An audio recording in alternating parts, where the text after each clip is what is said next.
గౌతముడి బాల్యం. గౌతముడు ఒక చిన్న రాజ్యానికి యువరాజు.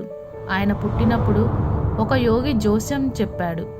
అదేమిటంటే అతడు అయితే ఒక గొప్ప సార్వభౌముడైన లేదా ఒక గొప్ప తాపసైన అవుతాడు అని ఆయన జోస్యం చెప్పిండు. గౌతమి తండ్రి ఎంతో ఉత్సాహపడ్డాడు. ఆయనకు గౌతముడు గొప్ప తాపసి కావడం ఇష్టం లేదు. ఈయన గొప్ప సామ్రాట్ కావాలని అనుకున్నాడు. ఒకవేళ బాధను దుఃఖాన్ని చూసినట్లయితే ఆయన ఒక తాపసిగా మారవచ్చు అనుకొని గౌతముని ఎప్పుడు విలాసాలలో ముంచాడు. మంచి ఆహారం, బట్టలు, ఇంకా విలాసాలు. అతడికి 19 సంవత్సరాల వయసు వచ్చినప్పుడు తండ్రి ఆయనకు ఎంతో అందమైన యువతితో వివాహం చేశాడు. వారిని ఒక రాజభవనంలో మిగతా సమాజం నుండి దూరంగా ఉంచాడు.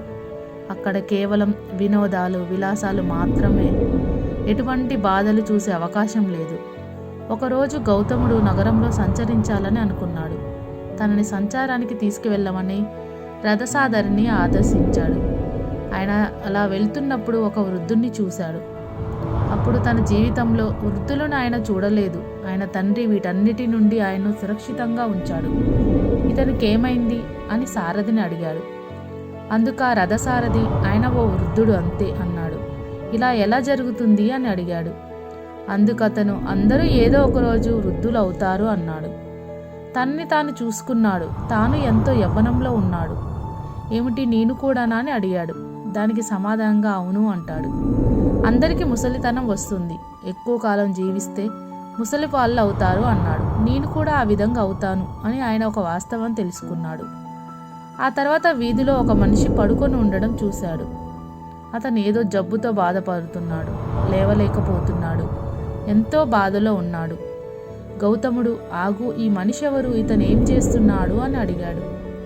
రథసారథి, ఓ దురదృష్టవశాత్తు ఆయన ఆరోగ్యంతో ఉన్నాడు. దాని అర్థం ఏమిటి అని గౌతముడు అడిగాడు. శరీరం ఉంది కదా, అప్పుడప్పుడు దానికి అనారోగ్యం వస్తుంది. అది ఎవరికైనా జరగచ్చు అన్నాడు. నేను యువరాజును, నాకు కూడా అలాగే జరుగుతుందా అని అన్నాడు. ఎవరికైనా అలా జరగవచ్చు. దానితో గౌతముడు, ఓహో, నేను కూడా ఈ విధంగా కావచ్చు అని తెలుసుకున్నాడు. దీనితో ఆయన చాలా వ్యాఖ్యలు పడ్డాడు. వాళ్ళు ఇంకొంచెం ముందుకు వెళ్ళిన తర్వాత అక్కడ దహన సంస్కారాలు జరగడం చూశారు. కొందరు ఒక మృతదేహాన్ని మోసుకొని వెళ్తున్నారు. అతనికి ఏమైంది? ఓ, అతను చనిపోయాడు అంతే. అంటే ఏమిటి అని ఖచ్చితంగా అందరికీ జరిగే తీరుతుంది. అందుకు గౌతముడు, నేనేం చేస్తున్నాను? ఇలా తినడం, విలాసాలలో మునిగి తేలడం తప్ప అంతా అర్ధవిహీనం. నాతో నేనే చేసుకుంటున్నాను అంటూ అతనిలో విపరీతమైన అలజడి చెలరేగింది. ఉన్నట్లుండి యువరాజుగా ఉండడం, అంతఃపుర విలాసాలు ఇవన్నీ అతని నుండి విడిపోయాయి. వీటన్నిటి వల్ల ప్రయోజనం ఏమిటి? ఈ దేహం ముసలిదైపోవచ్చు, అనారోగ్యం పాలవ్వచ్చు, ఖచ్చితంగా మరణం సంభవిస్తుంది. మరి నా జీవితాన్ని నేను ఈ విధంగా ఎందుకు సాగిస్తున్నాను అని ఆలోచించసాగాడు. కానీ అప్పటికే ఆయనకు ఒక పసిబిడ్డ ఉన్నాడు. ఎంతో ప్రేమించే భార్య, ప్రియమైన బిడ్డను అతను వదలలేకపోయిండు. తనలో తాను ఆయన ఎంతో ఘర్షణకు లోనయ్యాడు. అప్పటికి దాదాపు ఏడాది పైన 3 నెలలు గడిచాయి. ఆ పిల్లవాడికి 1.5 సంవత్సరం వయసు ఉన్నప్పుడు ఆయన ఇక ఆగలేకపోయాడు.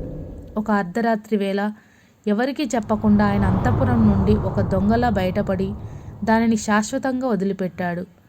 నేను ఈ జీవిత సత్యాన్ని తెలుసుకోవాలి అంటూ ఆయన సత్యాన్వేషణలో బయలుదేరాడు.